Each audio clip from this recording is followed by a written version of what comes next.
चलिए, all right everyone. सो अभी देखो, हम लोग अभी तक के क्लास में हमने दो चीजें सीखी। एक तो एलिमेंट क्या होता है, रिप्रेजेंट कैसे करते हैं, इलेक्ट्रॉन प्रोटॉन न्यूट्रॉन क्या होता है, राइट, एंड उनका रिप्रेजेंटेशन एलिमेंटल फॉर्म से कैसे फिगर आउट करते हैं, total number of different elements कितने हैं, एंड पीरियोडिक टेबल को याद करने की कोशिश करी। एंड उसमें देखा कि भाई कैसे इनमें डिवीजन है, ग्रुप्स एंड पीरियड। बताओ ग्रुप कितने हैं पीरियोडिक टेबल में? 18। जितने वर्टिकल कॉलम हैं वो सब क्या हैं? ग्रुप्स। एंड जितने हॉरिजॉन्टल रोज हैं वो सब क्या है बेटा? तो ये सब मिला के हमारे पास 118 एलिमेंट्स है। तो मैं कोशिश करता हूं, अभी तक आपने प्लेन उसको याद करने की कोशिश करी है, मैं कुछ इसके अंदर आपको निमोनिक्स देता हूं।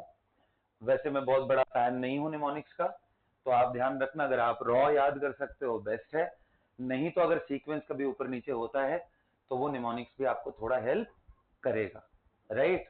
सो ग्रुप नंबर 1 को सबसे पहले हम लोग यहाँ पे लिखते हैं, क्या है वो बताओ? हाइड्रोजन,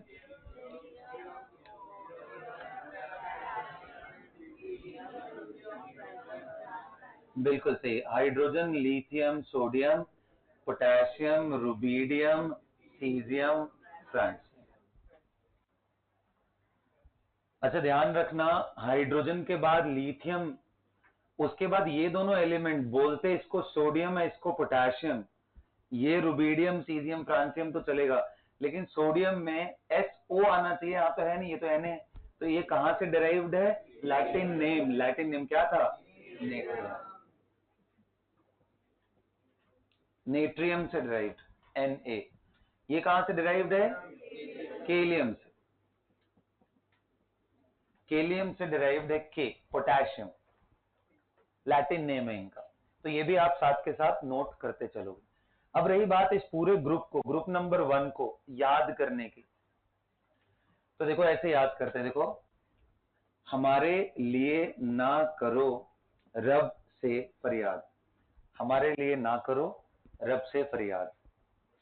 तो ये सीक्वेंस है, आपको थोड़ा सा दिमाग में बिठाने के काम आ सकता है, ऐसे याद है बेस्ट है, नहीं याद हो रहा है तो निमोनिक्स लिख करके आप उस हिसाब से अपने आप को स्ट्रेंथन करोगे, ठीक है। So hydrogen, lithium, sodium, potassium, rubidium, caesium, francium.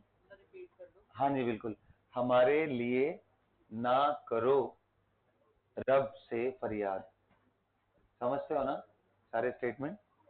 ठीक है जी। अगला डिस्कस करें ग्रुप नंबर 2 के बारे में। एंड व्हाट इज दैट बेटा? ध्यान देना, ये फर्स्ट ग्रुप है, कितने 7 पीरियड है ना, 1 2 3 4 5 6 एंड 7th पीरियड। तो कभी मैं आपसे बोलूं कि भाई फर्स्ट ग्रुप का 5th पीरियड का एलिमेंट बताओ, तो 1 2 3 4 एंड 5। अच्छा ध्यान रखना, अब इसके बाद जो अगला स्टार्ट होने वाला है, कौन सा? बेरिलियम वाला, जिसको हम एल्कलाइन अर्थ मेटल का ग्रुप बोलते हैं। क्या बोलते हैं? ये जो फर्स्ट ग्रुप है ना, इसमें हाइड्रोजन नॉन मेटल है। कैसा है बेटा? Non metal. इसको छोड़ के बाकी सब मेटल है, यानी इस पूरे ग्रुप का नाम है एल्केली मेटल। क्या बोलते हैं इनको? एल्केली मेटल्स भी हो। हाइड्रोजन को छोड़ के बाकी सारे मेटल्स हैं, सभी को बोलते हैं एल्केली। एक अच्छी प्रॉपर्टी बताता हूं, ये सब बहुत सॉफ्ट होते हैं, बहुत सॉफ्ट, इतने सॉफ्ट कि इनको नाइफ से केक की तरह कट कर सकते हो, इतने सॉफ्ट होते हैं एल्केली मेटल। तो नेचुरल सी बात है, इनमें मेटल मेटल की बॉन्ड उतना स्ट्रांग। एक तरफ वरदान, इधर ध्यान दो, खड़े हो जाओ, एक तरफ आयरन जैसे मेटल्स हैं जो बहुत solid, strong, dense, iron rod से मार दो तो सर फट जाएगा। दूसरी तरफ पोटेशियम, सोडियम जैसे बिल्कुल ही केक जैसे जेंटल मेटल भी है हमारे पास। सो वाइड रेंज है, बहुत रिएक्टिव है ये। इनमें से कुछ ऐसे हैं जो पानी में ऐसे ऐड करो ना, उनकी डेंसिटी इतनी कम होती है कि वाटर के सरफेस पे ही फ्लोट करते हैं, वाटर के सरफेस पे ही फ्लोट करते हैं। एंड वो चीज आपको देखने को मिलेगा तो मेरे ख्याल से if I am right, lithium, sodium and potassium, ये तीनों ऐसे हैं जो वाटर के सरफेस से, आप इसको क्रॉस वेरीफाई भी करोगे, मैं बस मेमोरी के हिसाब से आपको बता रहा हूँ कि लिथियम, सोडियम, पोटेशियम इतने कम है इनकी डेंसिटी। वैसे वाटर की डेंसिटी होती कितनी है बेटा? 1 ग्राम पर ml। 1 ml का जो मास है 1 ग्राम होता है। 1000 ml का मास 1000 ग्राम, या उसको ऐसे ही बोल सकते हो 1 किलोग्राम पर लीटर। 1 लीटर वाटर लो तो उसका वजन 1 किलो आएगा।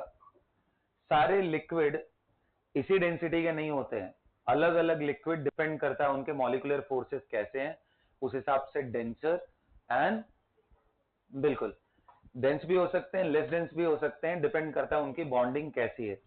सो वाटर की मैंने इसलिए बताई कि वाटर का यूज बहुत करना है हम लोग को। कितना है? बड़ा सिंपल है, 1 यार, 1 ग्राम पर ml, 1 ग्राम पर सीसी भी बोलते हैं, क्यूबिक सेंटीमीटर, 1 ग्राम पर सीसी, या 1 किलोग्राम पर लीटर। तो इनकी डेंसिटी 1 से भी नीचे होती। हाँ, फ्लोट करने का मतलब कि जब आप ऊपर ऐड कर रहे हो तो उस मोमेंट पे अगर विग्रेसली रिएक्ट तो ये सब भी करेंगे, बट डिप भी हो सकते हैं ना। अब बात ये समझो, तो सरफेस पे फ्लोट करेंगे, रिएक्शन भी हो रहा होगा, डांस करते रहेंगे, इधर से उधर बबल्स निकलेंगे ऐसे से पूरा। ठीक है, ओके, आते हैं हम अगले ग्रुप के बारे में। अगले ग्रुप का नाम क्या है? ग्रुप नंबर 2, क्या बोलते हैं? Alkaline earth metal. Alkaline earth metal. इन मेटल्स को पानी में डालोगे तो सॉल्यूशन कैसा हो जाता है? बेसिक हो जाता है, वहीं से वर्ड आया alkali. Alkaline earth metal, earthy substance, right, जो थोड़े भारी हो, जिनके अर्थ क्रस्ट में मिलने की पॉसिबिलिटी ज्यादा हो और जो बेसिक हो, वो सब एल्कलाइन। आपको एक बात जान के थोड़ी हैरानी होगी कि बेरिलियम एल्कलाइन अर्थ मेटल का पार्ट नहीं है।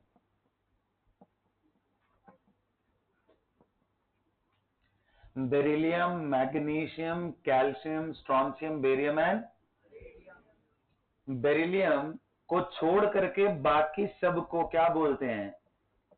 Alkaline earth metal. क्यों नहीं बोलते बेरिलियम को? बेरिलियम इज नॉट, बेरिलियम का जो ऑक्साइड होता है वो एम्फोट्रिक नेचर का होता है। BEO is amphoteric. बेटा एम्फोट्रिक किसे बोलते हैं? जी हाँ, एम्फोट्रिक का मतलब ऐसा कंपाउंड, ऐसा ऑक्साइड जो एसिड के साथ भी रिएक्ट करे और बेस के साथ। पता है HCl से रिएक्ट कराओगे तो it will form BeCl2 plus H2O, and यही बेरिलियम का ऑक्साइड अगर आप NaOH के साथ एक्वस सॉल्यूशन में करते हो, गर्म नहीं कर रहा हूं, तो इट फॉर्म्स Na2BeOH का होल 4। ये कॉम्प्लेक्स कंपाउंड्स, अभी इनके डिटेल में मत जाओ, अभी तो बस इतना फोकस करो कि ये एसिड से भी रिएक्ट कर रहा है और बेस से भी रिएक्ट कर रहा है। सो एम्फोट्रिक होने के वजह से इनको एल्कलाइन का मतलब बेसिक होता है, बेसिक वाले लिस्ट से बाहर कर दिया गया। और ये अकेला मेटल है पूरे एस ब्लॉक में जो बेसिक नहीं होगा, जिसका ऑक्साइड बेसिक नहीं होगा, बाकी सब बेस होते हैं।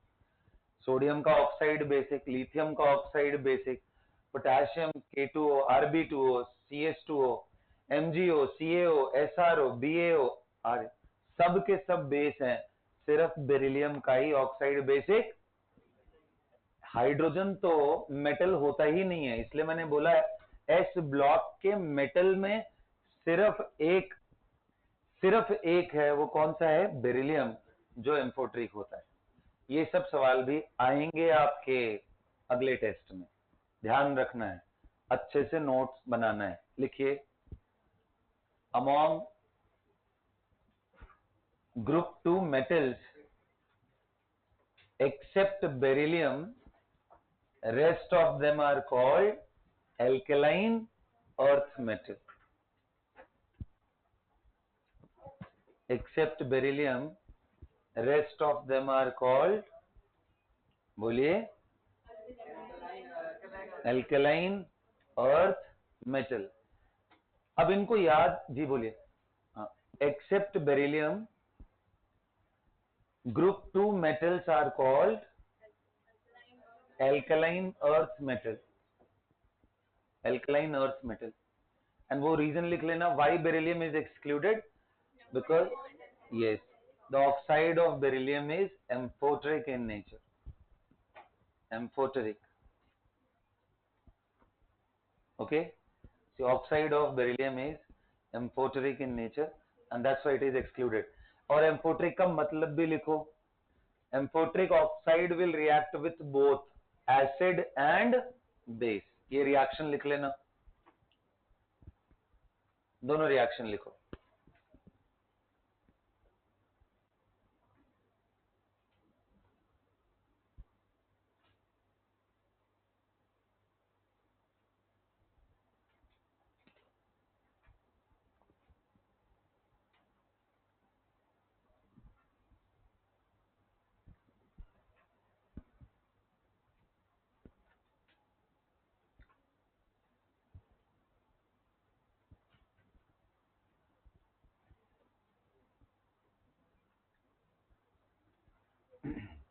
कुछ और बातें भी बताता हूं, साथ के साथ हम लोग नोट करते रहेंगे ना पॉइंटर्स के फॉर्म में.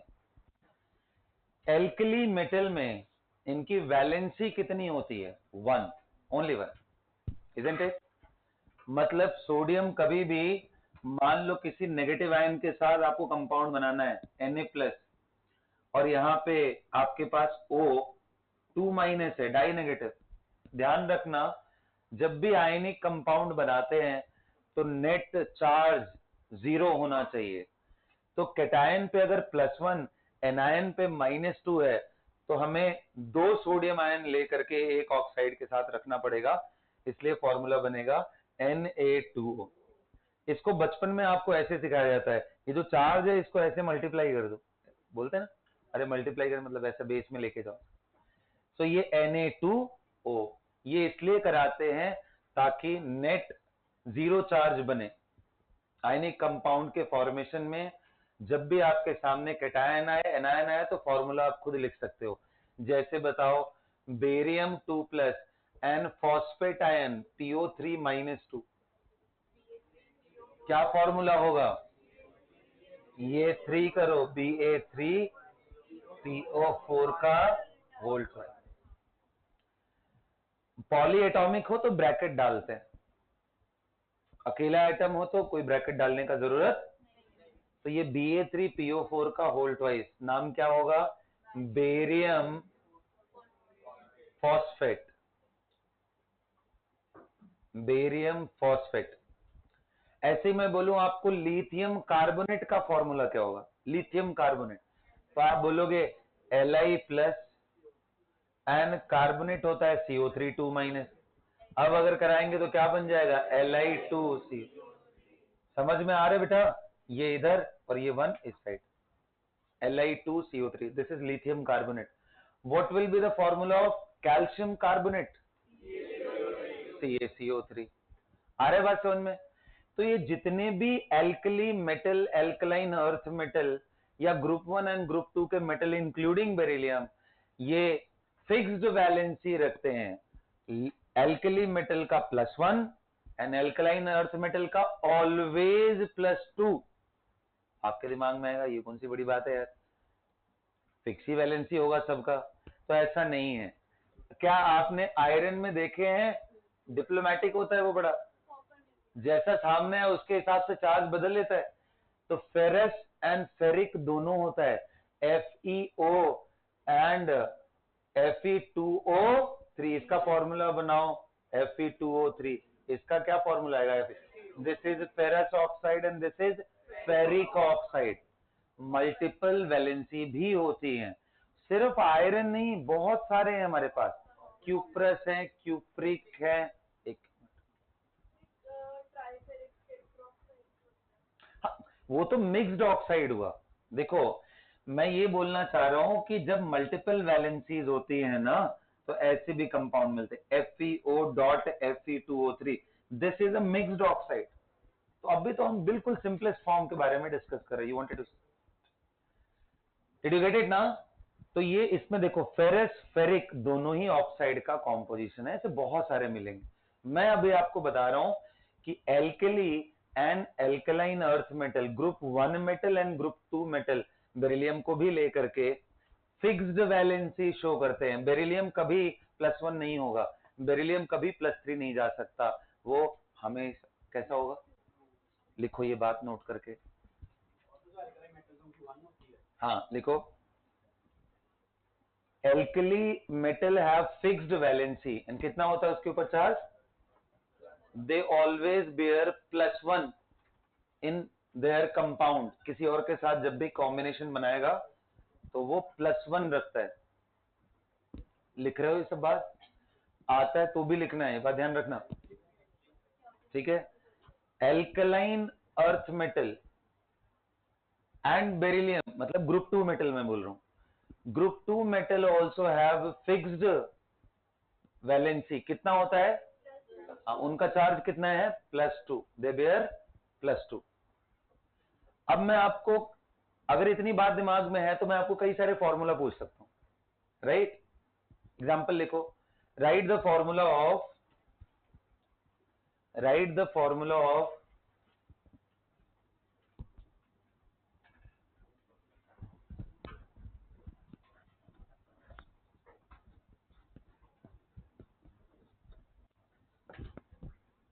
सोडियम फॉस्फेट, लिखते जाना एक एक करके, सोडियम फॉस्फेट, दूसरा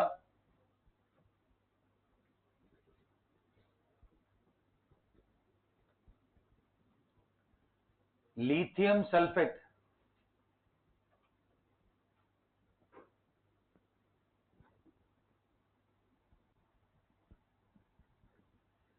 barium carbonate,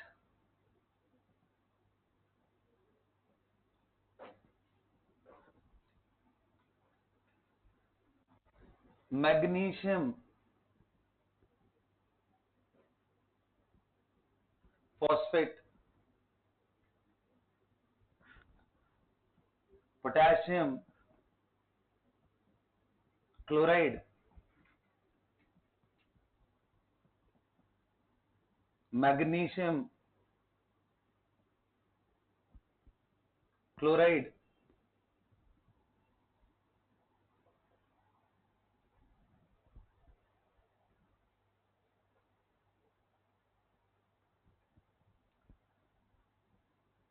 sodium hydride,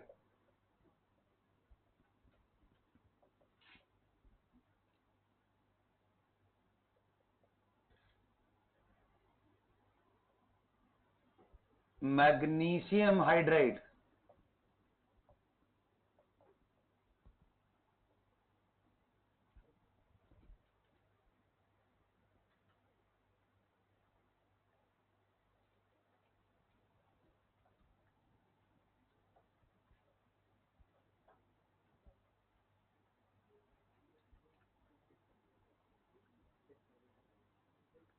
sodium hydrogen sulph carbonate, sodium hydrogen carbonate बोल रहा हूं, सुनो ध्यान से, उसको ही लिखना है, सोडियम हाइड्रोजन कार्बोनेट, या उसी का दूसरा नाम सोडियम बाइकार्बोनेट भी होता है, क्या बोलते हैं, सोडियम बाइकार्बोनेट और हाइड्रोजन कार्बोनेट एक ही चीज को बोलते हैं। इन सबके फॉर्मूले आपको लिखने हैं, और जिनको नहीं पता उनको मैं बता देता हूं कि फॉस्फेट का मतलब PO4 3-, ये फॉस्फेट,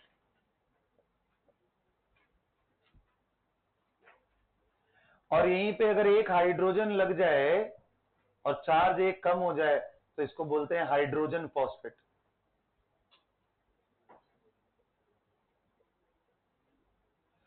और एक हाइड्रोजन लग जाए, चार्ज एक और कम हो जाए तो इसको डाई हाइड्रोजन फॉस्फेट।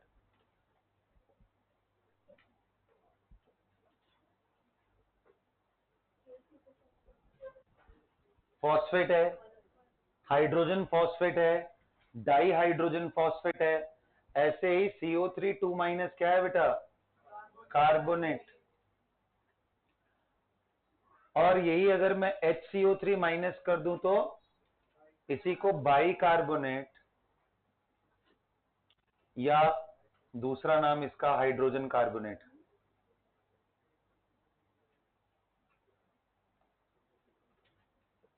और लिखा है यहां पे, ठीक है।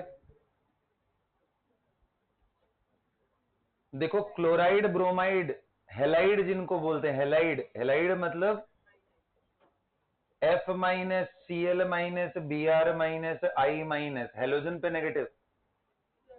Fluoride, chloride, bromide, iodide, generic name उनका क्या है, हेलाइड।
हाइड्राइड बेटा जो लोग बोल रहे हो, H पे माइनस को हाइड्राइड बोलते हैं।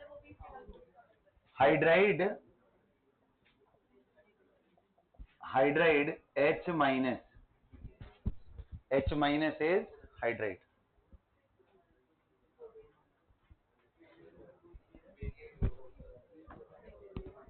Got it? Yes please. लिख लिया सब? Very good. और चलो एक एक करके लिखे। अब बताओ सोडियम फॉस्फेट कितने लोगों ने Na3PO4 लिखा? हाथ उठाओ। सबने लिखा? Very nice.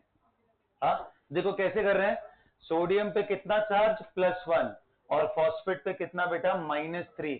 क्या इनको क्रॉस कर दें इधर से इधर, तो ये 3 होगा और ये 1। तो देखो अगर ये 3 होगा तभी तो 3 प्लस हुआ, और 3 माइनस हुआ, टोटल मिला के चार्ज कितना हुआ, 0। सो आयनिक कंपाउंड जब भी लिखते हैं तो चार्ज 0 होना चाहिए। So this is how the formulation will work. Similarly lithium sulphate, Li plus and sulphate पे -2, इधर कर दो। सल्फेट नहीं लिखा गया, सल्फेट SO4 2 मैं एनायंस की आपको लिस्ट दे दूंगा, ठीक है, अगली क्लास तक मैं आपको लिस्ट दे दूंगा, उनको याद कर लेना। तो ये होगा कौन सा बेटा, Li2SO4, barium carbonate, barium 2 plus CO3 2 minus, क्या बन गया, BaCO3। Magnesium phosphate,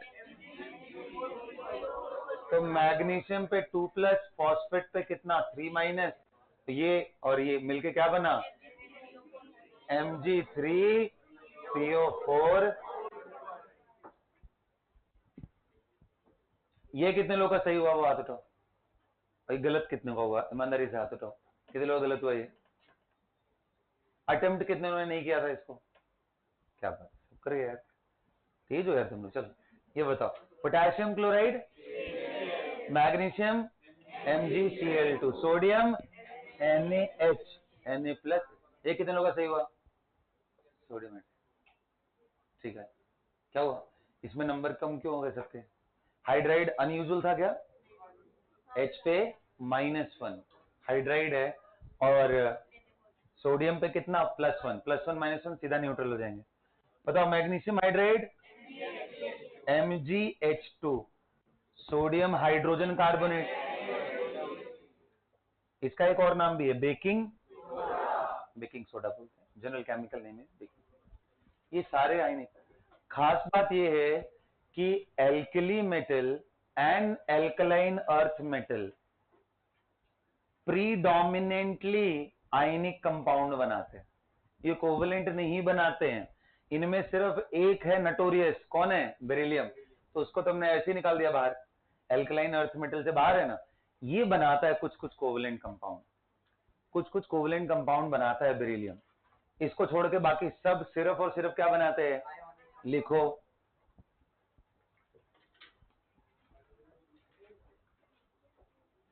all the member of alkali metal and alkaline earth metal. जब मैं एल्कलाइन अर्थ मेटल बोल रहा हूं, अंडरस्टूड है, बेरिलियम नहीं है उसमें। All the group member of alkali metal and alkaline earth metal form ionic compound, form ionic compound, form ionic compound. Got it? Note करके लिख लेना, beryllium form both type of compound, ionic as well as covalent. अब मैं थोड़ा सा trailer देता हूं इन दोनों का, बेरिलियम के दोनों कंपाउंड। देखो, बेरिलियम का क्लोराइड कोवलेंट होता है, जबकि बेरिलियम का फ्लोराइड आयनिक। क्या समझ में आ रहा है? बेरिलियम का फ्लोराइड आयनिक और बेरिलियम का क्लोराइड कोवलेंट। ठीक है, कोवलेंट और आयनिक में फर्क समझते हो ना? कोवलेंट वालों को सीधा सीधा ऐसे बॉन्ड से दिखाते हैं और आयनिक वालों को आयंस के फॉर्म में बोलते हैं। ये +2 है, इधर -1, ऐसे करके ये क्लस्टर बनता जाएगा।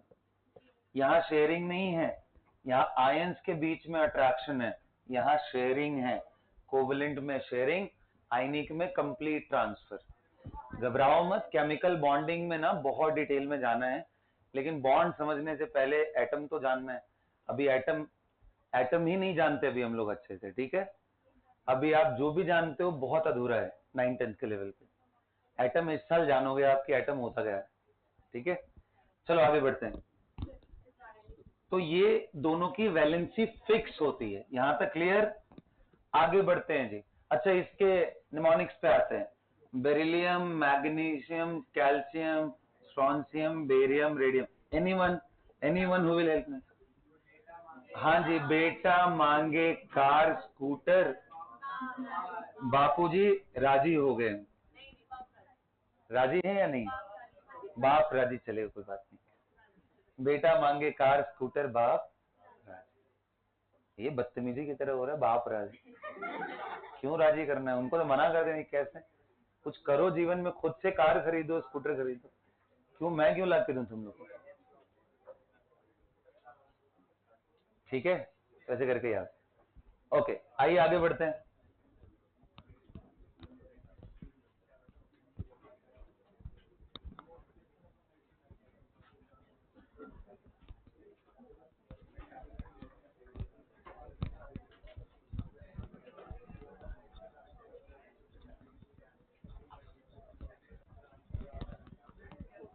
आइए अब स्विच करते हैं बेटा। देखो ध्यान से सुनो, बात नहीं बिल्कुल भी।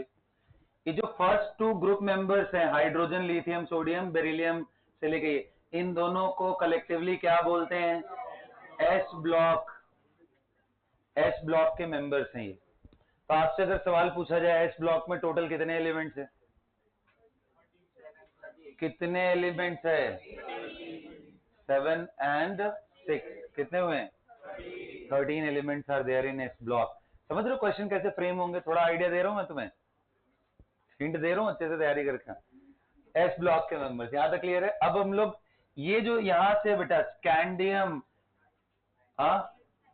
टाइटेनियम, वेनेडियम, क्रोमियम, यहां से लेके जिंक तक, ये पूरे 10 है ना, ये डी ब्लॉक वाले हैं।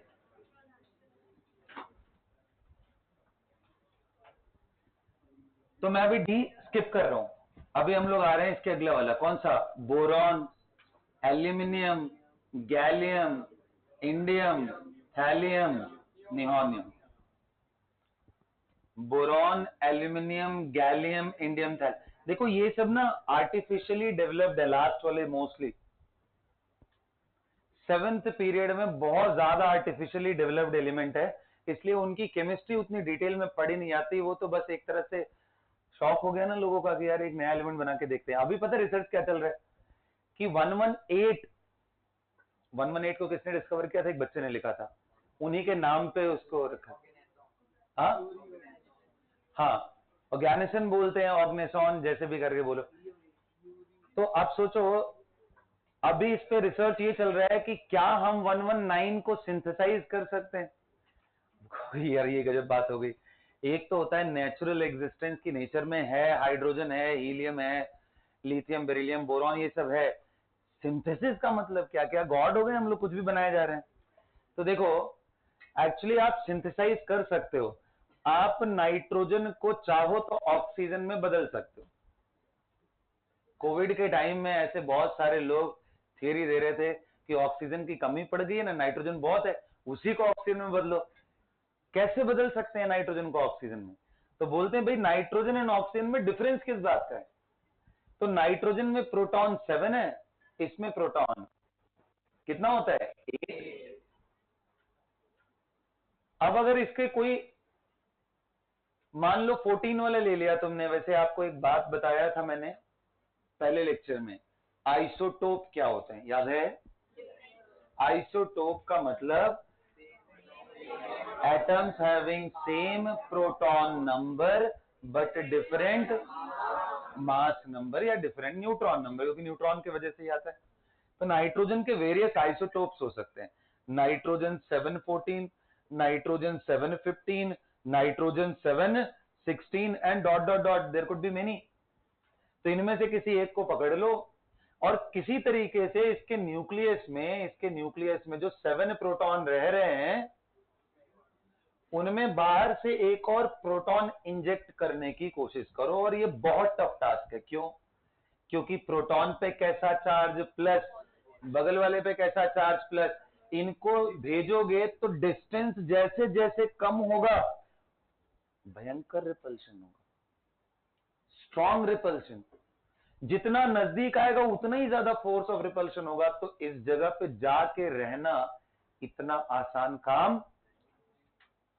अब तुम्हारा दिमाग और थोड़ा खिसक रहा होगा, क्या मजाक है सर, अगर ये रिपल्शन वाली बात है, इतने सारे प्रोटॉन रह कैसे रहे न्यूक्लियस में?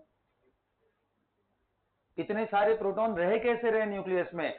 तो देखो फोर्सेस को पहचानो। फोर्स सिर्फ एक ही नहीं जो तुमने पढ़ा है, ग्रेविटेशनल। ग्रेविटेशनल फोर्स तो बहुत बड़े बड़े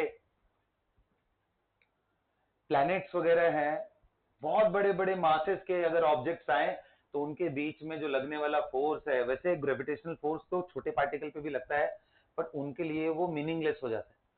तो ग्रेविटेशनल फोर्स का फॉर्मूला आप सबको पता है, F G is equal to Gm1m2 upon product of mass के प्रोपोर्शनल और inversely proportional to their square of their distance. वैसे ही एक और फोर्स है जो चार्ज पार्टिकल के बीच में लगता है, उसका नाम क्या है? Electrostatic force. कौन सा फोर्स? और उस फोर्स का फॉर्मूला है KQ1Q2 अपॉन R स्क्वायर। यहां प्रोडक्ट ऑफ मास था, यहां प्रोडक्ट ऑफ चार्ज होता है। अच्छा, ग्रेविटेशनल हमेशा अट्रैक्टिव इन नेचर होता है। दो ऑब्जेक्ट कभी रिपेल नहीं कर सकते, ग्रेविटी की वजह से वो एक दूसरे को अट्रैक्ट ही करेंगे। जैसे अगर तुम्हें कभी छत से गिरा दूं तो तुम सीधा नीचे गिरोगे, ऊपर नहीं जाओगे। अच्छा मैं एज अ ऑब्जेक्ट बात कर रहा हूं, ठीक है? आ रहे बात समझ में? तो कहने का मतलब कि अर्थ आपको अपनी तरफ अट्रैक्ट कर रहा है with the help of gravity. आप भी अर्थ को अट्रैक्ट कर रहे हो। ये बड़ा अजीब सा लगता होगा फिर अर्थ को मेरे पे आके चिपक जाना चाहिए। वो बहुत ज्यादा हैवी है, आप बहुत पार्टिकल जैसे हो उसके ऊपर, ठीक है? तो फोर्स दोनों पे सेम लग रहा है, मास आपका कम होने की वजह से आपका एक्सेलरेशन ज्यादा है, उसका बहुत कम है ना? कि फोर्स लगाने से सब कुछ होगा। भाई फोर्स तो इक्वल ही लगता है ना, न्यूटन लॉ से सुना है ना, एक ऑब्जेक्ट दूसरे पे जितना फोर्स लगाता है उतना ही दूसरा पहले पे लगाता है कौन से रूल से? Newton third law. कौन सा है, थर्ड है फर्स्ट है ये? एवरी एक्शन हैव, समझ गए? अरे आ रहा है बात समझ में? तो अगर ऐसी बात है तो सर ट्रक से टक्कर लगे तो ट्रक क्यों नहीं दूर जाता है, हम ही क्यों दूर चले जाते हैं? Mass, yes that is the part बेटा। तो जिसका मास जितना ज्यादा उसका एक्सेलरेशन उतना कम, उसमें चेंज इन मोमेंटम आने का चांस, जितना आपका मास कम उतना ज्यादा आएगा। तो आप रेस्ट में थे, ट्रक आकर के आपको टक्कर मारा, आप दूर चले जाओगे, ट्रक वैसे ही चलता रहेगा, क्योंकि ट्रक बहुत ज्यादा हैवी है, उसके मोमेंटम में चेंज बहुत मार्जिनल होगा, आपके मोमेंटम में बहुत ज्यादा चेंज हो जाएगा। यही सेम कहानी यहाँ पे भी लगती है, मास कम होने की वजह से आप अर्थ की तरफ। खैर ये तो हो गई बकवास बातें, मेन बातों पे आते हैं आप, ठीक है? कौन सा था ये? ग्रेविटेशनल फोर्स के बारे में मैं डिस्कस कर रहा हूं। दूसरा फोर्स होता है इलेक्ट्रोस्टैटिक। इलेक्ट्रोस्टैटिक फोर्स दोनों नेचर का होता है, अट्रैक्ट भी और रिपेल। ध्यान रखना, ये इलेक्ट्रोस्टैटिक फोर्स ही है जो रिपल्शन के लिए रिस्पॉन्सिबल है, ग्रेविटी भी नहीं करता है। और आगे चल करके और अभी मैं बताऊंगा दैट इज न्यूक्लियर फोर्स, वो भी अट्रैक्टिव ही होता है, वो भी रिपल्सिव। रिपेल करने वाला फोर्स है कौन, बोलो? इलेक्ट्रोस्टैटिक। कब रिपेल होगा? तो बोलते हैं जब लाइक चार्जेस होते तो रिपेल करता है। जैसे प्लस एंड प्लस लगा दो, माइनस माइनस लगा दो, ये रिपेल करेंगे। और अगर अपोजिट चार्ज हो गया प्लस माइनस तो अट्रैक्शन। अपोजिट चार्जेस के बीच में अट्रैक्शन एंड लाइक चार्जेस के बीच में रिपल्शन। मैग्नीट्यूड निकालना हो तो आप ये फॉर्मूला, जहां k बहुत डेंजरस है, k इज 9 इंटू 10 के पावर, इतना ज्यादा होता है ऐसा यूनिट में, जबकि ग्रेविटी में 10 के पावर -11 बहुत नेग्लिजिबल है। तो जैसे जैसे पार्टिकल छोटे होते जाएंगे वैसे वैसे उनमें ग्रेविटी का इंपॉर्टेंस कम और इलेक्ट्रोस्टैटिक फोर्सेस का। तो फिर सर ये बताओ प्रोटॉन प्रोटॉन न्यूक्लियस में कैसे रहते हैं? तो इनमें इनके अलावा एक तीसरा फोर्स लगता है which is known as nuclear force. क्या बोलते हैं? न्यूक्लियर। एंड न्यूक्लियर फोर्स की सबसे बड़ी प्रॉब्लम ये है कि वो बहुत ज्यादा रेंज, अगर डिस्टेंस तुम बढ़ा दो तो वो ऑपरेटिव बिल्कुल नहीं होता, एकदम से गायब हो जाएगा। तो न्यूक्लियर फोर्स न्यूक्लियर डायमेंशन में लगते हैं। बताओ एक एटॉमिक डायमेंशन का ऑर्डर क्या है? एंगस्ट्रॉम, 10 के पावर -10 मीटर। न्यूक्लियर डायमेंशन कितना होता है? न्यूक्लियस का डायमेंशन ये ऑफ द ऑर्डर ऑफ 10 के पावर -15 मीटर, 1,00,000 गुना छोटा होता है यार न्यूक्लियस। इसको फर्मी बोलते हैं, फर्मी। पूछा जाए फर्मी क्या है? 1 fermi is 10 to the power -15 metre. Angstrom क्या है? 1 angstrom is 10 to the power -10 metre. क्या समझ में आ रहा है? सो फर्मी ये ऑर्डर है, तो न्यूक्लियर साइज इस ऑर्डर का है। तो जो न्यूक्लियर फोर्सेस के बारे में मैं बात कर रहा हूं, that operate in such a small distance. आप प्रोटॉन यहां और दूसरा प्रोटॉन रखो तो इसमें दो तरह के फोर्स लग रहे हैं, एक दूसरे को ये न्यूक्लियर फोर्स से अट्रैक्ट कर रहा है और इलेक्ट्रोस्टैटिक से रिपेल भी कर रहा है। एफ ई का मतलब क्या है? एन का मतलब क्या है? न्यूक्लियर। न्यूक्लियर फोर्स इनको एक दूसरे में बांधने में मदद करता है। और कॉमन सी बात है यार, तुम्हें पता है कि सोडियम एग्जिस्ट करता है, नाइट्रोजन एग्जिस्ट करता है, इसका मतलब कि 7 प्रोटॉन अंदर है, इसका मतलब कि इसका रिपल्शन डोमिनेटिंग नहीं है, अट्रैक्शन डोमिनेटिंग। तो इससे इमेजिन कर सकते हो दुनिया की सबसे पावरफुल फोर्स कौन सी है? न्यूक्लियर, जो इतना हाई रिपल्शन के बाद भी उनको बांध के रखा हुआ है, जाने नहीं देंगे, पकड़ के रखा हुआ है ना? तो ये न्यूक्लियर फोर्स है बेटा, जो न्यूक्लियस को स्टेबलाइज करता है, लाइक चार्जेस, बिल्कुल लड़ने भिड़ने वाले लोगों को भी संभाल के रखता है कि लड़ो मत, यहां पे प्यार से रहना है यहां से। एग्जैक्टली तो जब तक यहां पे पहुंचेगा नहीं प्रोटॉन कभी स्टेबल अंदर न्यूक्लियस में जाए, यहां तक पहुंचाना ही सबसे बड़ा सरदर्द है, क्योंकि इसके बाहर तो उस प्रोटॉन पे न्यूक्लियर फोर्स लगेगा ही नहीं जो बाहर से आ रहा है, तो बाहर से आने वाला प्रोटॉन ह्यूज रिपल्शन लगता है, इसलिए इसी में सारी एनर्जी खर्च होती है इसके बम्बार्डमेंट में। प्रोटॉन का बम्बार्डमेंट करा के नाइट्रोजन को एक प्रोटॉन दे के किसी तरीके से अगर तुम स्टेबल बना ले गए तो क्या बन जाएगा, ऑक्सीजन। और ऐसे रिएक्शंस कराए जाते हैं न्यूक्लियर रिएक्टर्स में। बट प्रोटॉन को अंदर करते कैसे, जैसे बहुत छोटे होते हैं तो हमें तो दिखना देखो ऐसे बहुत, हाँ बिल्कुल सही, good question, very good question. भाई प्रोटॉन हम पकड़ के नहीं ले जाते, प्रोटॉन चार्ज पार्टिकल है, दिमाग लगाओ क्या करेंगे, हम ऐसे पॉजिटिव प्लेट बड़ा रखेंगे जिससे उस पर रिपल्सिव फोर्स लगे और वो एक्सेलरेट हो जाए। प्रोटॉन निकलता कहां से है, तो प्रोटॉन को बनाने का बहुत सारा तरीका है। हाइड्रोजन H, उसके इलेक्ट्रॉन को तुम आयोनाइज कर दो, क्या बन जाएगा वो, अकेला प्रोटॉन ही तो। सो वी हैव सोर्सेज जहां से हम प्रोटॉन को निकाल सकते हैं एंड प्रोटॉन को एक्सेलरेट कर सकते हैं। इसलिए तो जो बनते हैं न्यूक्लियर रिएक्टर्स वो बहुत सोफिस्टिकेटेड होते हैं, वो बनाना हमारे तुम्हारे बस की बात थोड़ी नहीं, यही है, यही बना लिया त्रिज्या में एक न्यूक्लियर रिएक्टर तैयार कर, हो गया काम, तो समझ गए ना।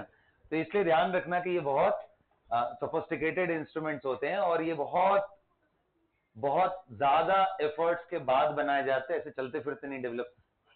क्या हो गया बोलना।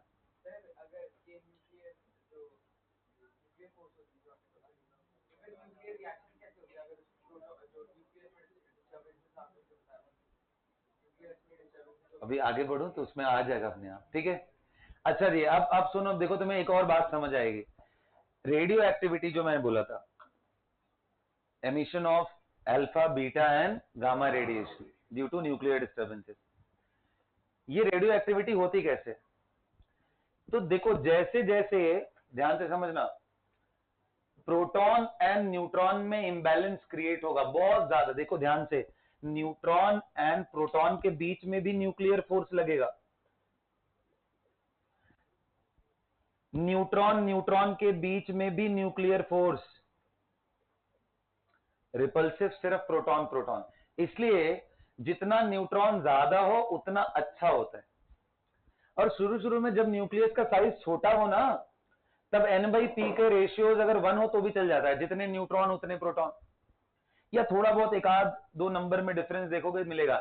लेकिन जैसे जैसे न्यूक्लियस बड़ा होता जाए, कितने लोग कहेंगे बड़ा हो गया तो ये सर फर्मी के डायमेंशन से आगे जाने लग जाएगा, 10 टू द पावर में, अरे खूब सारे इसमें भरते जाओगे तो साइज बड़ा होगा तो इधर कोने वाला प्रोटॉन इसको सिर्फ रिपेल कर पाएगा, अट्रैक्शन के चांसेस कम होते जाएंगे क्योंकि दूरी बढ़ने की वजह से न्यूक्लियर फोर्सेस का असर खत्म होता जाएगा। इसलिए टेंडेंसी होती है इनके बाहर निकलने की।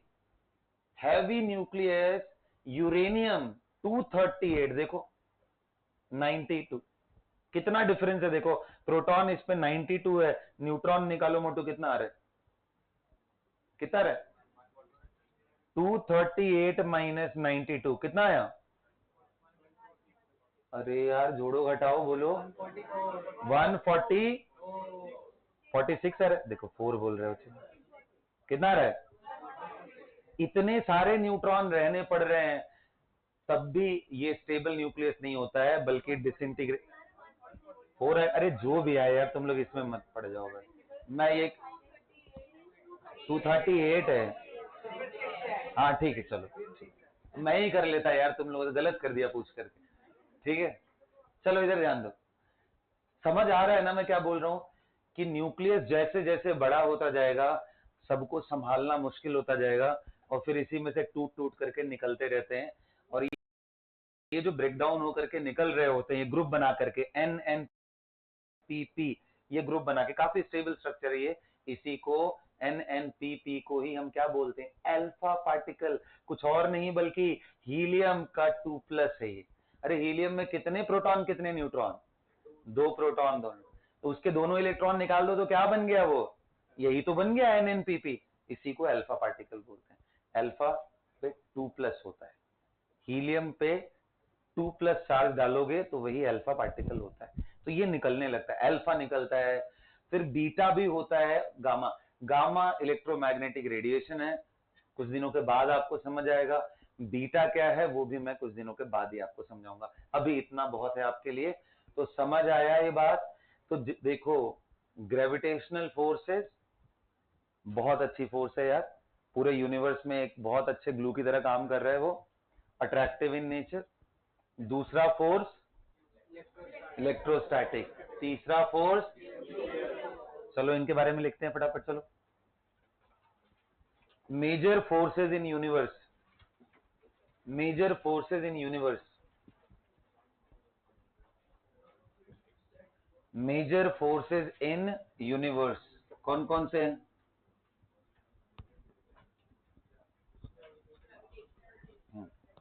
सबसे पहले लिखिए gravitation.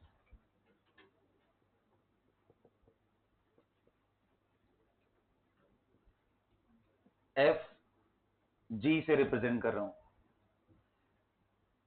Proportional to product of masses m1 m2, inversely proportional to, और जब ये हटाते हैं तो कांस्टेंट। किसी को याद है इस कांस्टेंट की वैल्यू? अरे 1 नहीं होता, कौन बताएगा? हाथ उठाओ।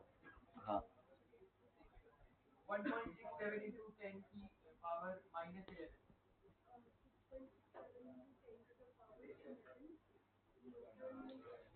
6.10 to the power minus, plus नहीं होता है, माइनस होता है, ध्यान रखना, बहुत कमजोर होता है। न्यूटन मीटर स्क्वायर पर केजी स्क्वायर। अरे यूनिट तो निकल जाएगा यार, कोई बड़ी बात नहीं। देखना इधर फोर्स है तो इसका न्यूटन होगा, इसको इधर लेके जाओगे आर स्क्वायर मल्टीप्लाई होता है तो मीटर स्क्वायर, मास इसका केजी स्क्वायर, दैट्स हाउ। बस इसमें डाउट है, बस ये वैल्यू में।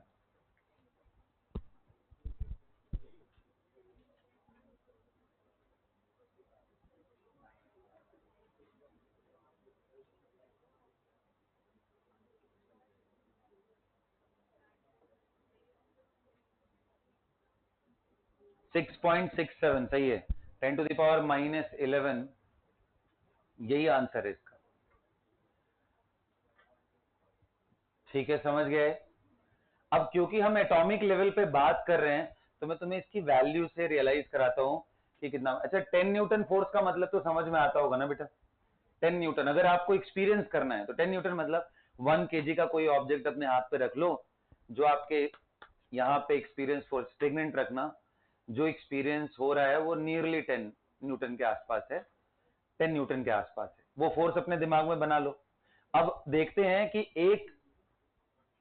एक प्रोटॉन और दूसरे प्रोटॉन जिसके बीच का लेंथ, एक प्रोटॉन एंड दूसरे प्रोटॉन जिनके बीच का लेंथ मैं बहुत कम कर दे रहा हूं, बिल्कुल एटॉमिक लेवल पे लेके आने की कोशिश कर रहा हूं।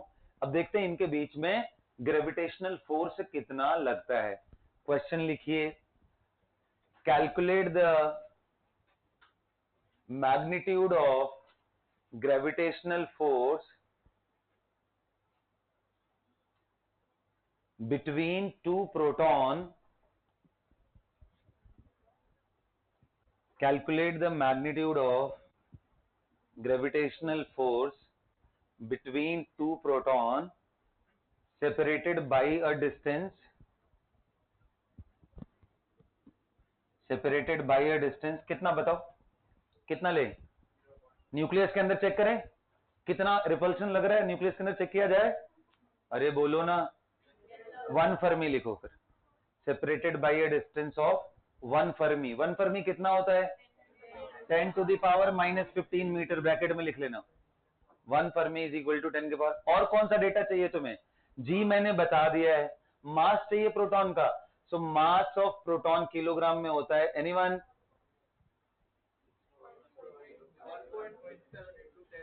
1.67 into 10 to the power -27 kilogram, -24 gram होता है किलोग्राम में। ये एक प्रोटॉन का मास है, ये होना भी चाहिए यार। प्रोटॉन एटम ही नहीं दिखता है तो उसका मास हम एक्सपीरियंस नहीं कर सकते, तो ये कम ही होना चाहिए, बहुत कम प्रोटॉन। और तो यही वैल्यू है। तो प्रोटॉन का मास दे दिया, रेडियस दे दिया आपको 1 फर्मी, जल्दी कैलकुलेट करो, 10 टू द पावर -15 मीटर, ये सारी वैल्यूज दे दी, डिस्टेंस दे दिया, जी बता दिया आपको, ग्रेविटेशनल फोर्स निकालो। फिर हम लोग इलेक्ट्रोस्टैटिक फोर्स निकालेंगे इसमें। देखो मेरे लिए वैल्यूज दो पार्ट आएगा, एक होगा, एक बात ध्यान रखना बेटा, सुनो ध्यान से, एक साइंटिफिक नोटेशन होता है। देखो एक वैल्यू ऐसे होती है 0.0000, थक गए एकदम तो मान लो 156 लगा दिया।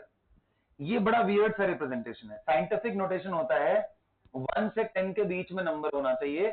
तो 1 से 10 के बीच का मतलब ये 1.56 कर दूं, इंटू 10 के पावर में लेके आ जाओ बाकी चीजों को। कितने डेसिमल को पीछे लेके जाओ तो पावर नेगेटिव जाता है ना, 1 2 3 4 5 6 7 -7। क्या समझ में आया?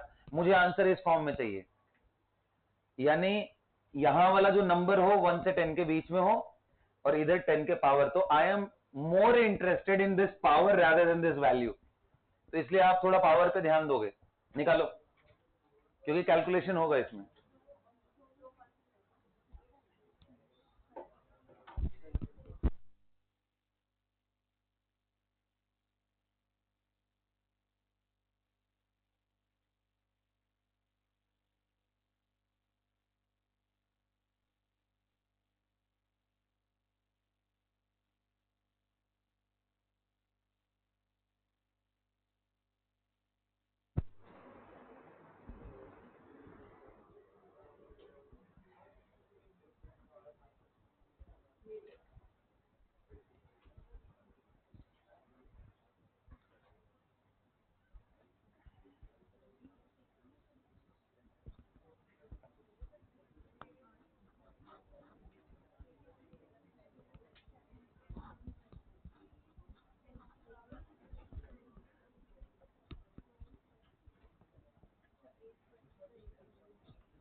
Ten to the power -15, 1 fermi बोला था। 10 टू द पावर -15 मीटर बेटा, और क्या? Fermi is the nuclear distance. Nucleus का जो साइज होता है उसको फर्मी बोलते हैं। मतलब ये बेसिकली बता रहा है इन दोनों के बीच का डिस्टेंस है कितना। हाँ, न्यूक्लियर डायमीटर बोल सकते हो या रेडियस बोल सकते हो।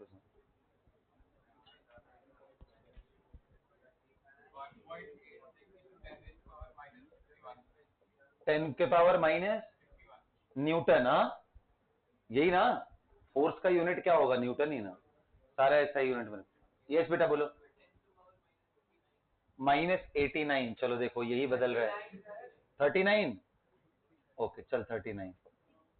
और बताओ, दो आंसर आ चुके हैं पावर वाला। ये ध्यान रखना, यहाँ वाला नंबर 1 to 10 के बीच में रहना चाहिए, ध्यान रखना। हाँ मतलब वो ध्यान रखना, ये नहीं वरना पावर बदल जाएंगे सब। 37 माइनस या प्लस? -37। लो 4 ऑप्शन बन ही गए मेरे को क्या ही करना है यार, मेरे को 4 ऑप्शन मिल गए, यही डालूंगा मैं।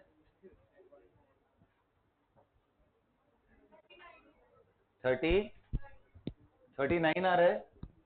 ओके चलो 39 पे 2 बच्चों ने क्लेम किया है, 35 पे भी बच्चों का क्लेम आ रहा है। All right, thank you so much guys, I will solve it. Okay don't worry. आइए आप लोग थोड़ा ध्यान से देखिए, सुनो ध्यान से, बस स्टॉप राइटिंग गाइज, इतने टाइम में हो जाना चाहिए। देखो आज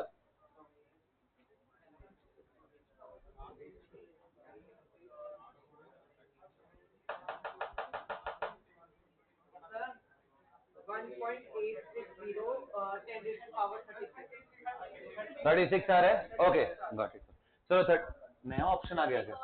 ठीक है ठीक है, आओ चलो देखते हैं एफ की वैल्यू। ध्यान से देखो इधर, एफ इज इक्वल टू जी की वैल्यू कितनी थी? 6.67। बस इतना ही लेके चलता हूं, इनफैक्ट इसको भी हटा देता हूं, अप्रॉक्स वैल्यू लेके निकालते हैं ना। 6.6 इंटू, कोई बात नहीं, वैल्यू में इंटरेस्ट नहीं है, मेन है पावर का। चलो आओ देखते हैं। हाँ चलो सुन लिया, अब आप तुम लोग ध्यान दो यहाँ पे, अब जैसे बोलते हो वैसे करना। इंटू 10 के पावर कितना था बेटा? -11। ध्यान से देखो, पूरा यूनिट रखना है। ये क्या था? न्यूटन मीटर स्क्वायर पर केजी का स्क्वायर मल्टीप्लाई, ये हो गया जी।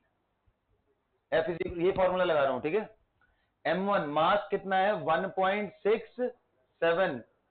इंटू, बल्कि मैं इसको भी 1.6 रखूंगा, ठीक है, इंटू 10 के पावर -27 kg, और इसी का फिर से वही सेम चीज 1.6 इंटू 10 के पावर -27 kg। ये बताओ kg kg and kg square उड़ गया, डिवाइडेड बाई, ये तो बड़ा आसान है यार, -15 का होल स्क्वायर, ये मीटर स्क्वायर। क्या मीटर स्क्वायर से मीटर स्क्वायर भी उड़ गया? यूनिट में सिर्फ न्यूटन बचा। आइए देखते हैं, ये नंबर्स लेके चलते हैं। 6.6 इंटू 1.6 का होल स्क्वायर कितना होता है? 2.56। 2.56 आएगा इंटू -11 -27 -27, पक्का? 10 के पावर -65 डिवाइडेड बाई 10 के पावर -30। ये ऊपर जाएगा, पावर कितना हो जाएगा मोटू लोग? कितना हो गया? -35। अब इसको मल्टीप्लाई कर लो।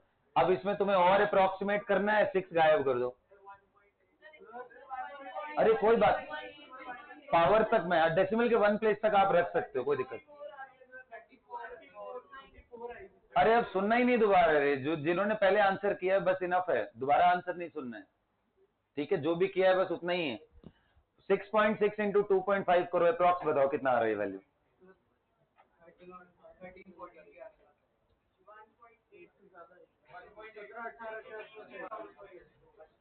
मत कितना आएगा? करके बताओ, मल्टीप्लाई करके बताओ जल्दी, एग्जैक्ट वैल्यू, स्पेकुलेट नहीं करो, इतना तो कर सकते हो यार, जल्दी करो। 16.5 आ रहा है, 16.5 यानी 1.65 टेंटेटिवली, और एक पावर इसमें प्लस में ऐड कर दूंगा, +1। क्या समझ में आ रहा है क्या कर रहा हूं? अरे कितना बोला था तुम लोगों ने? 16.5 बोला था, तो मैंने यहाँ पॉइंट ला दिया, 10 के पावर 1 और इधर भेज दिया। अरे समझ आ रहा है? 10 के पावर 1, अब इनको जोड़ लो, 1 एंड -35 मिलके -34, answer will be close to 10 के power -30, this will be the answer. अब मुझे ये नहीं समझ में आ रहा है, मतलब चलो 34 35 वाले आंसर फिर भी समझ आते हैं, आसपास दिख रहे हैं, ये 7 9 एंड -51 कहां से आया? ये कहां से आया -51? यही सब तो ध्यान देना, क्या फायदा है फिर? सामने फॉर्मूला लिखा हुआ है, अगर आप मल्टीप्लिकेशन नहीं करो तो ये तो गलत बात है ना। करना ही क्या था यार इसके अंदर, सिर्फ यही मल्टीप्लाई करना था। आ गया बात समझ में? क्या ये फोर्स दिमाग में रखोगे किस ऑर्डर का लग रहा है? 10 के पावर, इसको ध्यान रखना। अगला फोर्स लिखो, electrostatic force. Electrostatic force,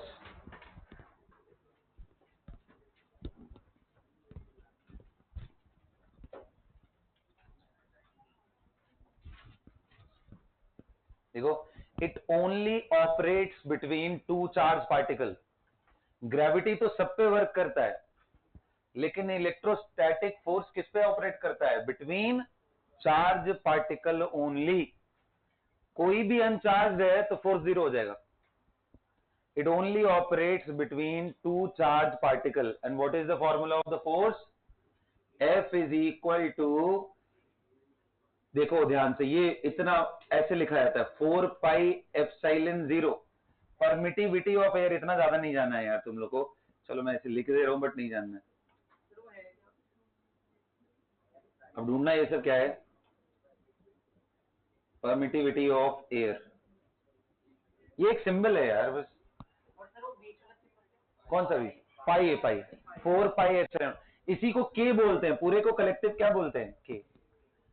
Q1 Q2 upon are square, या इसी को क्या बोलते हैं? के Q1 Q2 upon are square, जहां पे बेटा के का वैल्यू कितना होता है? 9 इंटू 10 के पावर 9। ध्यान रखो, यहां पे अगर आप देखोगे तो इसका यूनिट आएगा न्यूटन मीटर स्क्वायर पर कूलम स्क्वायर, क्योंकि चार्ज को मेजर करने का यूनिट क्या होता है? Coulomb per coulomb square. ये है इसका k का वैल्यू। देख लो k में ही कितना गैप आ गया। जो ग्रेविटेशनल कांस्टेंट था वो 10 के पावर -11 और ये 10 के पावर +9। इसी को डिवाइड कर दोगे तुम्हें 10 के पावर 20, अरे 1000-2000 गुने का डिफरेंस नहीं है, 10 के पावर 20 का डिफरेंस आ जाएगा। सिर्फ इसी को डिवाइड कर दो तो कांस्टेंट कांस्टेंट में ही। Is that clear? It only operates between two charge particle. अगला लिखो ये पूरी। हाँ जी, Q1 Q2 का प्रोडक्ट है। Q1 Q2 क्या है बच्चा party? What is Q1?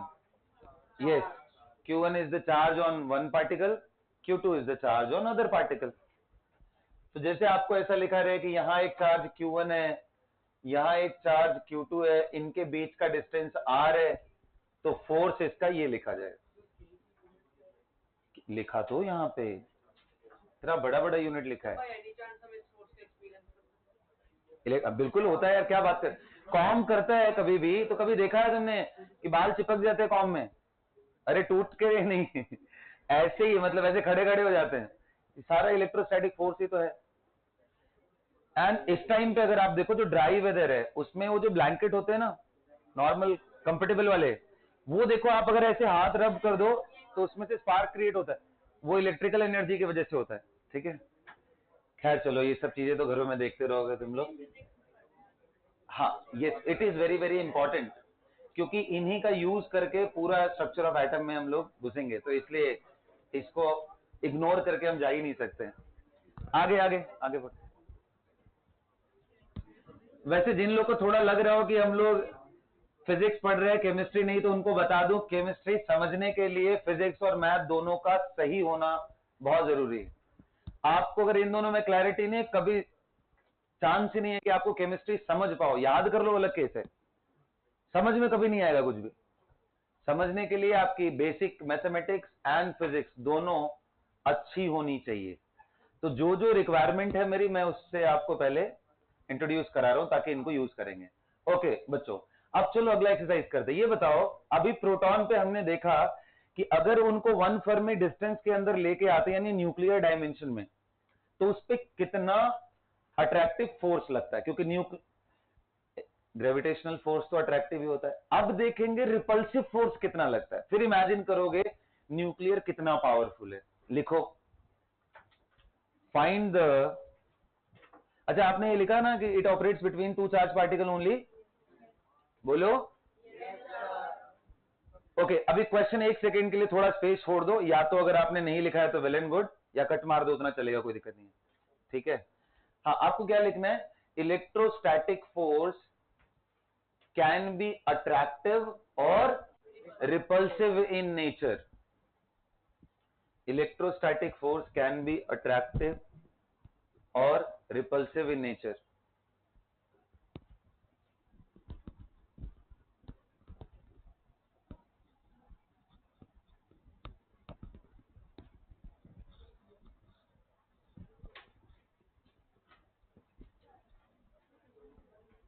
Electrostatic force can be attractive और रिपल्सिव इन नेचर। कब रिपल्सिव होगा? हाँ लिखो, it is repulsive between like charges, plus and plus इनको रिपेल करेगा। डायग्राम बना के दिखा लेना। Minus and minus repulsive between like charges and attractive between unlike charges.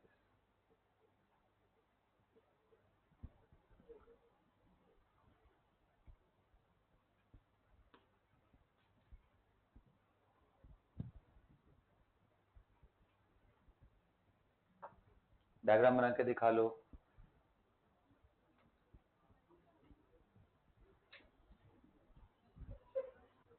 Attractive between unlike charges and repulsive between like charges.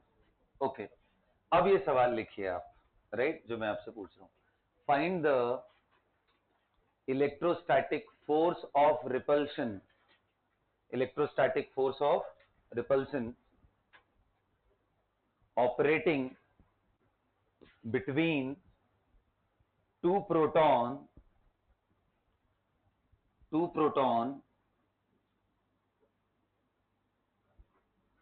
separated by a distance कितना? 1 Fermi.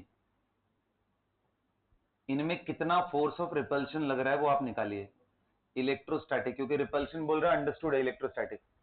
आपको क्या चीज चाहिए बेटा, यहाँ पे आर मैंने दे दिया, क्यू चाहिए, क्यू प्रोटॉन आपको पता होना चाहिए 1.602 इंटू 10 के पावर -19 कूलम। ये फिर एक सिंगल प्रोटॉन पे चार्ज होता है। चलिए निकालिए, इस बार सही करना है कैलकुलेशन। बेटा यही 1/4 पाई की वैल्यू k है, और इसी k का वैल्यू मैंने तुझे दिया हुआ है, क्यों टेंशन ले रहा है, आगे यूज करना।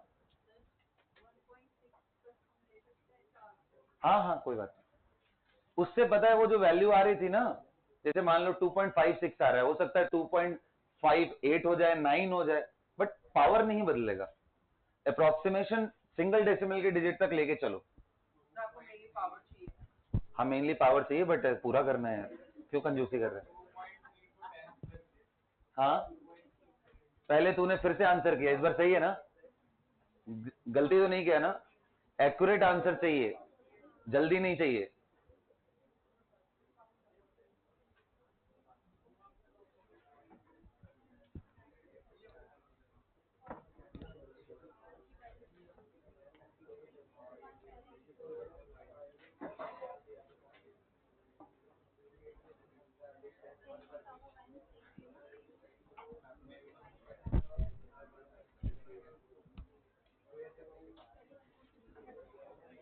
निकाल लिया बेटा,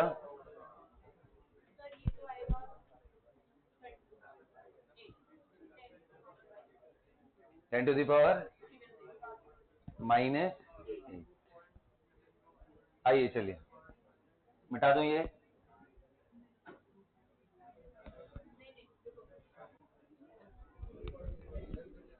चलिए भाई आंसर बताइए, पावर में लिखता है तो 10 के पावर 1 आ रही है। हाँ हाँ ठीक ठीक ठीक ठीक ठीक, you are going right I guess. 23 इतना 230 न्यूटन आ रहे हैं तुम कह रहे हो, 23.04 मतलब 23 न्यूटन के आसपास, मतलब पावर 10 का 1 आ रहा है ना। हाँ प्लस 23 का पॉजिटिव 1। हाँ जी बोलिए, तेरा कितना पावर आया था भाई, तूने जल्दी जो बोला था 10 की पावर 2 ही आया था। चल देख लेंगे, ठीक है, अभी अभी वैल्यू निकाल के देखते पहले कितना रिपल्शन लग रहा है।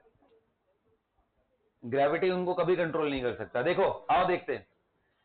सो F इज इक्वल टू के, भाई सब लोगों को करना था यार। पावर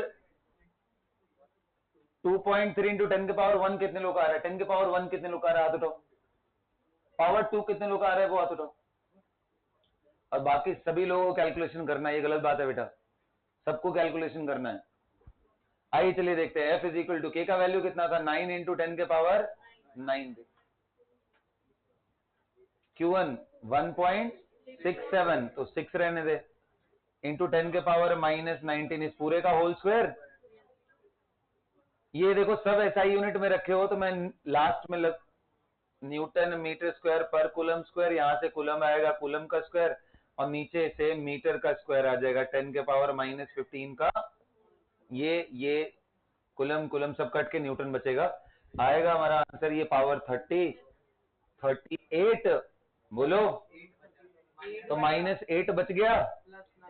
अब -8 प्लस 9 गायब हो गया, कितना आ गया, ओ माय गॉड 10 बच गया, इनटू ये देखिए 9 है, 1.6 का होल स्क्वायर कितना था। हाँ तो नेचुरल सी बात है यार, 10 के पावर 2 के ऑर्डर का आना चाहिए। 9 2 जा करेगा कितना आएगा, अच्छा एक मिनट, कितना आएगा, ये पूरा मल्टीप्लाई करने के बाद कितना है,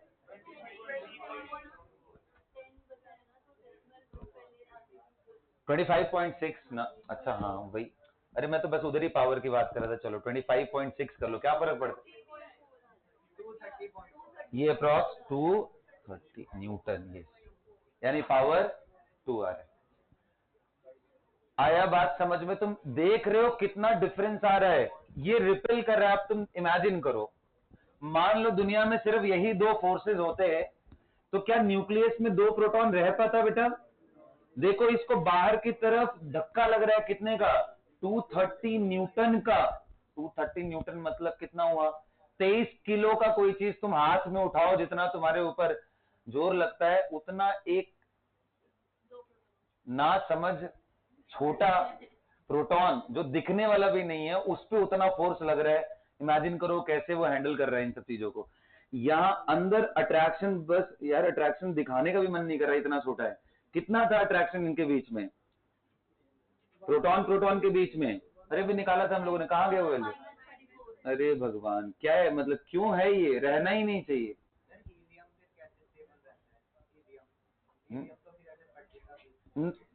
ये अरे वही समझाने की कोशिश कर रहा हूं अभी।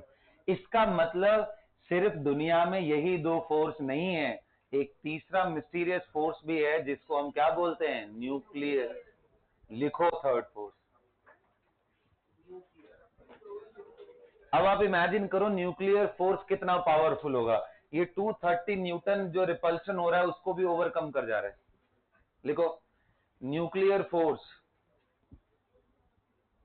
नेचर कैसा है, अट्रैक्टिव या repulsive? Always attractive. Nuclear force is always attractive. सबसे स्ट्रॉन्ग, मोस्ट पावरफुल फोर्स, सबसे स्ट्रॉन्गेस्ट फोर्स आप लिख लो, strongest force in the universe. But इसका लिमिटेशन क्या है? It operates in nuclear dimension. It is effective और operative only in nuclear dimension. Nucleus से बाहर प्रोटॉन गया तो सिर्फ उसको धक्का ही देगा, बुलाएगा नहीं पास में। वो तभी तक है जब तक घर के अंदर कोई है, ठीक है? तो घर के अंदर ट्रीटमेंट अलग, बाहर निकलते ही ट्रीटमेंट अलग कर रहे हैं। आगे बात समझ में? फिर उससे कोई मतलब नहीं है, न्यूक्लियर फोर्सेस से कोई मतलब नहीं है, तो ये इसका डिमेरिट है। तो अब आपको समझ में आया कि न्यूक्लियर फोर्स क्यों इतना पावरफुल है। मैंने वैल्यू वाइज कैलकुलेट करके आपके सामने रख दिया। और ग्रेविटेशनल फोर्स कितना यूजलेस फोर्स है when it comes to the discussion of electron, proton, neutron. बहुत अच्छा है ग्रेविटेशनल फोर्स हमारे लिए, प्लैनेट्स के लिए, इन सब के लिए बहुत अच्छा है। लेकिन जब आप एटॉमिक लेवल तक चले जाते हो ना, इलेक्ट्रॉन प्रोटॉन की बात करते हो, तो वहां इलेक्ट्रोस्टैटिक फोर्स को ध्यान रखना है। और जब न्यूक्लियस में घुस गए तो इलेक्ट्रोस्टैटिक भी फीका पड़ गया। कौन आ गया? समझ गए? इसलिए पूरी कहानी बदल जाती है जब हम लोग बड़े ऑब्जेक्ट से एटॉमिक लेवल पे जाते हैं, वहां की फिजिक्स ही बदलने लग जाती है पूरी। ठीक है बच्चों?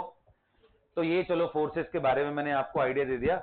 आई वॉज टॉकिंग अबाउट, ये पूरी कहानी चलो अभी समझाई, but mainly I was talking about कि जैसे जैसे न्यूक्लियस हैवी होता जाता है, बड़े एटम की तरफ भागते हो, प्रोटॉन बढ़ते जाते हैं, न्यूक्लियस का साइज बढ़ता जाता है, तो प्रोटॉन से ज्यादा न्यूट्रॉन क्यों चाहिए? ताकि वो स्टेबल रहे। बात समझ में आया? क्योंकि अगर प्रोटॉन प्रोटॉन दूर हो गए तो न्यूक्लियर फोर्स लगेगा नहीं, ये सिर्फ रिपेल करेंगे।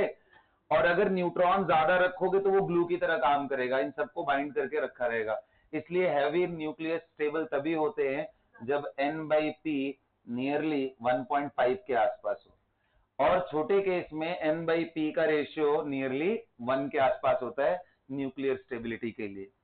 Is that clear? यहां तक बात समझ में आई? हाँ जी बोले, क्या हो गया? हाँ, गुड क्वेश्चन। ऐसा कोई फॉर्मूला अभी तक फॉर्मुलेटेड नहीं। कैसे? इस पे एक्सपेरिमेंट कर ही नहीं पाएंगे, कैसे जाओगे उस डायमेंशन तक जाओगे? सो nuclear force is not a clear force, okay, but इतना पता है कि ज्यादा लगता है। अब बताओ, जहां ज्यादा फोर्स है वहां एनर्जी भी उसी हिसाब से ज्यादा होगी। इसलिए मैंने बोला था सबसे ज्यादा एनर्जी स्टोर न्यूक्लियस के अंदर है। उससे छेड़छाड़ करोगे तबाही हो जाएगी। समझ में आया? न्यूक्लियर बॉम्ब सबसे खतरनाक चीजें हैं। जितना इलेक्ट्रिसिटी तुम 1 किलोग्राम यूरेनियम का रेडियो एक्टिव डिसइंटीग्रेशन से करा सकते हो, उतनी इलेक्ट्रिसिटी पैदा करने में हजारों किलो कोयला जलाना पड़ जाएगा, तब भी कम पड़ जाएगा। इतना पावर होता है न्यूक्लियस के अंदर। एंड यू कैन अंडरस्टैंड जितना स्ट्रॉन्ग फोर्स उतना ज्यादा एनर्जी वहां स्टोर्ड होगी। इसलिए न्यूक्लियर डिस्टर्बेंस करते हैं तो सबसे ताकतवर एनर्जी उसमें से इलेक्ट्रोमैग्नेटिक रेडिएशन निकलती है, and that is gamma. Gamma radiation वहीं से निकल के आता है न्यूक्लियर डिस्टर्बेंसेस से। इलेक्ट्रॉनिक लेवल पे चेंजेस करने से एक्सरे तक आ जाता है, लेकिन गामा लाने के लिए न्यूक्लियर डिस्टर्बेंसेस ही करने पड़ेंगे। ठीक है। Then what is radio activity? Radio activity is a spontaneous emission of alpha beta gamma from the nucleus of an atom. Spontaneous, अपने आप, हम करा नहीं रहे। कराने के लिए तो हम जो चाहे वो करा सकते हैं। कराने के लिए तो हम नाइट्रोजन को ऑक्सीजन बना सकते हैं, ऑक्सीजन को हम कुछ और बना सकते हैं। ये जबरदस्ती वाली बात नहीं है, अपने आप ही हो रहा है, टूट रहे, अपने आप ही डिसइंटीग्रेट हो रहे हैं। मतलब तुम समझ रहे हो ये यूरेनियम है, ये गायब होकर लेड बन चुका है। तुम सोच रहे हो ये यूरेनियम का ऑक्साइड का प्रॉपर्टी पढ़ रहे हो, और पता चल रहा है वो लेड के ऑक्साइड की प्रॉपर्टी शो हो रही है। Radio activity is very dangerous. Okay, इसलिए रेडियो एक्टिव एलिमेंट्स की केमिस्ट्री में उतना इंटरेस्ट नहीं होता है लोगों को। उसमें ये इंटरेस्ट होता है ये टूट के बना क्या, ये पता करो। यूरेनियम टूट के कहां जा रहा है, कितने स्टेजेस में जा रहा है, कितने साल लग जाएंगे। अगर 1 किलोग्राम न्यूक्लियस लिए हैं तो कई हजार साल लग जाते हैं उसका 1 किलोग्राम से आधा किलोग्राम होने में। उसकी हाफ लाइफ आप पढ़ोगे तो आइडिया लगेगा कि हाफ लाइफ न्यूक्लियर सब्सटेंसेस का जितना होता है उतने सालों में वो आधा सैंपल दूसरे में कन्वर्ट हो चुका होता है। ठीक है। कन्वर्ट कैसे हो रहा है? यूरेनियम के अंदर जो प्रोटॉन प्रोटॉन न्यूट्रॉन न्यूट्रॉन का कॉम्बिनेशन है, ये डेवलप होकर टूट के निकल गया। बताओ किसी के न्यूक्लियस से तुम प्रोटॉन निकाल दो तो एटम बदल जाएगा ना। बताओ मैं बोलूं फ्लोरीन था, यहाँ 919 था, भाई मैंने इसमें से ना 2 प्रोटॉन 2 न्यूट्रॉन निकाल दिए, बताओ अब जो स्पीशीज बना वो कौन है? तो बोलोगे भाई 9 से 2 प्रोटॉन निकल गए तो अब 7 ही बचा। 7 मतलब ये नाइट्रोजन बन गया है, उसी का कोई आइसोटोप होगा। क्या समझ में आया? तो रेडियो एक्टिविटी से एटम ही बदल जाते हैं। तुम सोच रहे हो वो कौन है, यूरेनियम, बन कुछ और ही गया है वो। तो न्यूक्लियर चेंजेस से एटम बदले जा सकते हैं। फॉर्चुनेटली ये पार्ट केमिस्ट्री के उसमें नहीं आता है कि मैं इसकी केमिस्ट्री डिस्कस करूं। केमिस्ट्री का लेना देना एटम स्टेबल होते सिर्फ इलेक्ट्रॉन के एक्सचेंजेस कैसे हो रहे हैं बस वहीं तक है, न्यूक्लियस के अंदर नहीं जाना है हमें। ठीक है। ये आज बताया, इसके बाद फिर कभी नहीं बताऊंगा न्यूक्लियर डिस्टर्बेंसेस के बारे में। इसके बाद सिर्फ हम केमिस्ट्री पढ़ेंगे।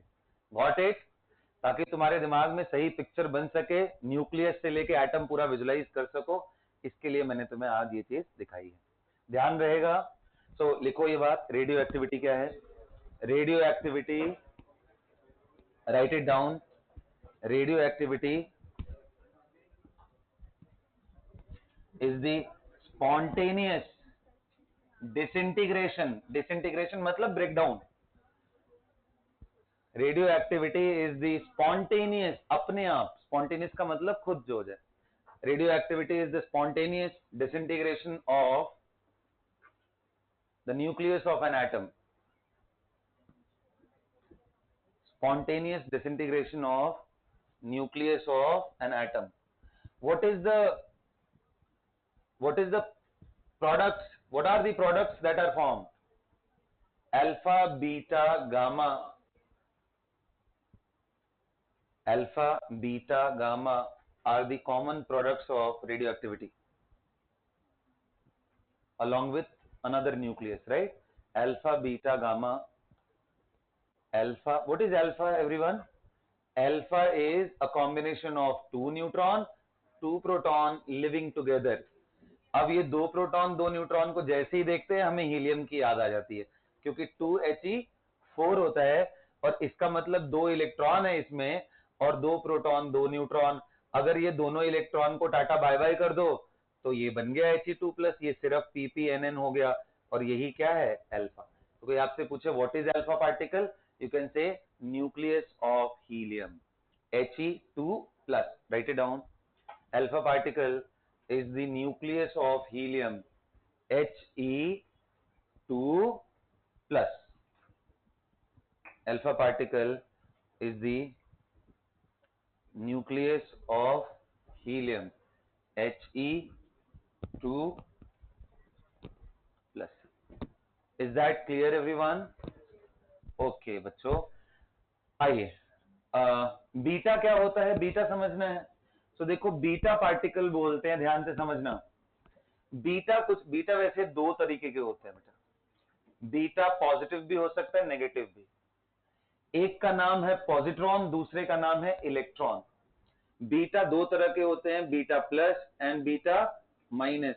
इसको बोलते हैं, ये कुछ और नहीं इलेक्ट्रॉन है, और ये पॉजिट्रॉन। ध्यान देना, दोनों को ई ही बोला जाता है। दोनों आइडेंटिकल होते हैं, both have mass fix, charge बस अपोजिट होता है। इन दोनों का मास इतना ही होता है जितना इलेक्ट्रॉन का, 9.1 इंटू 10 के पावर -31 kg। दोनों का चार्ज भी सेम होता है, बस साइन अलग अलग है, ये माइनस ये तुम समझ लो। प्रोटॉन के मास को गायब करके इलेक्ट्रॉन जैसा बना दिया जाए तो यही पॉजिट्रॉन है, ठीक है। ये पॉजिट्रॉन है, बीटा प्लस। ये ओल्ड नोटेशन है, न्यू नोटेशन में उसको लिखते ही नहीं है ऐसे, बीटा प्लस। उसको ई लिखा जाता है, ई स्मॉल ई, और ये ई माइनस वाला, ठीक है। Got it?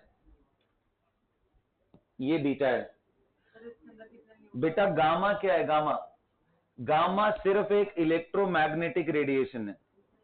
ये कोई पार्टिकल नहीं है। Gamma is not a particle.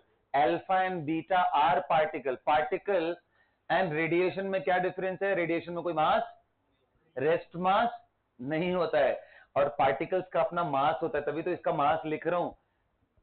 Helium का भी मास होगा, बट गामा का रेस्ट मास नहीं होगा। ये इलेक्ट्रोमैग्नेटिक रेडिएशन का पार्ट है, ठीक है। This is not a particle. ये डिफ्लेक्ट नहीं होगा इलेक्ट्रिक मैग्नेटिक फील्ड से, ये दोनों इलेक्ट्रिक मैग्नेटिक फील्ड से डिफ्लेक्ट हो जाएंगे। बोलो, इलेक्ट्रॉन पे अगर ऐसा कोई प्लेट डाल दो जिसपे माइनस माइनस हो और ये इलेक्ट्रॉन उधर से जा रहा हो, तो बताओ इस पे धक्का लगेगा ना? माइनस माइनस रिपल्शन, ये नीचे की तरफ चला जाएगा, ऐसे करके मुड़ जाएगा। और यहीं अल्फा जा रहा हो तो ये प्लस है और ये माइनस, तो ये इधर की तरफ मुड़ जाएगा। लेकिन गामा जा रहा हो चुपचाप चलता जाएगा, कोई मतलब नहीं। ये फर्क पड़ता है इन तीनों रेडिएशन में। Alpha will go towards negative, beta will move away from negative, and gamma will be going straight without any deflection. Got it? तो रेडियो एक्टिविटी समझ में आ गई सभी को? ओके जी, हाँ जी। बीटा देख, बीटा में तो समझ ले दो तरह के पार्टिकल होते हैं, beta plus and beta minus. Beta minus सिर्फ इलेक्ट्रॉन समझ ले वही होता है, और बीटा प्लस बस इलेक्ट्रॉन को पॉजिटिव चार्ज बना दो, बस वही है। इलेक्ट्रॉन को किसी तरीके से पॉजिटिव चार्ज में कन्वर्ट कर दो तो वो पॉजिट्रॉन है। इनका इंडिपेंडेंट एग्जिस्टेंस नहीं है, ये निकलते ही तभी हैं जब न्यूक्लियर डिस्टर्बेंसेस होते हैं। इसलिए कभी ये नहीं बोलोगे कि न्यूक्लियस के अंदर पॉजिट्रॉन था, ऐसा कुछ नहीं। वो ट्रांजिशन के थ्रू होता है। अब ये सब कैसे होते हैं ना, न्यूक्लियर फिजिक्स का पार्ट है, उतना अंदर नहीं घुसना है अभी हम लोग। ये हाँ हाँ बिल्कुल बिल्कुल होगा, प्लस चार्ज उधर की तरफ है। बीटा के अंदर कितने न्यूट्रॉन और प्रोटॉन? बीटा के अंदर, अरे बाबा ये तो तुमने ऐसी बात बोल दी कि सर इलेक्ट्रॉन के अंदर कितने प्रोटॉन कितने न्यूट्रॉन, आंसर 0 0। ये atom made up of electron, proton and neutron, ये फंडामेंटल पार्टिकल्स हैं। मतलब ये इलेक्ट्रॉन किसी से मिलकर नहीं बना होता, इलेक्ट्रॉन खुद में एक फंडामेंटल पार्टिकल है, इससे मिलके एटम बने होते हैं, ये किसी से मिलके, समझ गए? ठीक है, सब एटॉमिक पार्टिकल्स इनको बोले जाते हैं। ठीक है बच्चों, यहां तक समझ में आया? आइए let's go back to periodic table. बताओ, मैं जल्दी जल्दी बस रिकैप करके 5 मिनट और लगाऊंगा, छोड़ दूंगा। या बोरॉन फैमिली कर लोगे क्या खुद से? चलो अच्छा ठीक है, तुम लोग बोरॉन फैमिली से लेके ये सारे एलिमेंट करना। See you guys on Tuesday, that's all.